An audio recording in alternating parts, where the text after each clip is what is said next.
So are there certain questions in your history in that initial visit that help you determine whether the patient's a good candidate for a free flap? Or what are some red flags where put them at higher risk for flap failure or, where you wouldn't necessarily, that might disqualify them in your mind for a free flap? The main thing is whether they have some kind of hypercoagulable state or a family history thereof. So I ask everybody if they've had a prior blood clot in their legs or their lungs, DVT, PE, or are aware of any clotting disorders that they have or that might run in their family.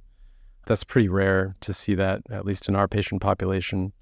The other thing would be peripheral vascular disease. So I ask them if they've ever been told they have poor circulation in their legs or, in general at all. A lot of people start saying that they had a blood clot in their coronary artery and they had a stent, that kind of thing. That's different than having some kind of unexplained DVT, PE situation.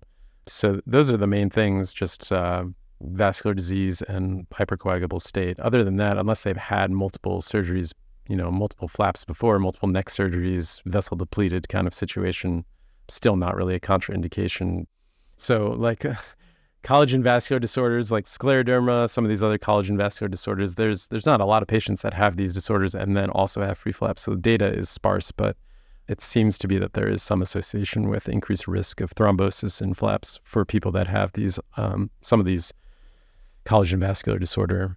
Does nutrition play a role? Are y'all checking labs for we check nutrition labs. Status? We do, but a lot of times there's nothing you can do about that. I mean, because they oftentimes have the nutritional, the malnutrition from their disease, from their tumor. And then sometimes we'll try and place a pre-op, feeding tube, either NG tube or G tube, and trying to boost their nutrition a little bit. But you also don't want to wait too long to do the surgery. So it's a balancing act between trying to optimize them in terms of nutrition and trying to expeditiously get them to the OR. But if they're really, some people, their nutrition is so poor that you know that they're going to have a major wound healing problem and it could be a life-threatening issue. So then it's worthwhile to delay for, maybe several weeks to try and optimize them a little bit. But that's not common. Do you manage your smokers in a certain way preoperatively? Counsel them that the more that they can cut back or ideally quit, then the better off their chance of avoiding complications is going to be. And we have resources, smoking cessation clinics. So we'll refer them to the smoking cessation clinic.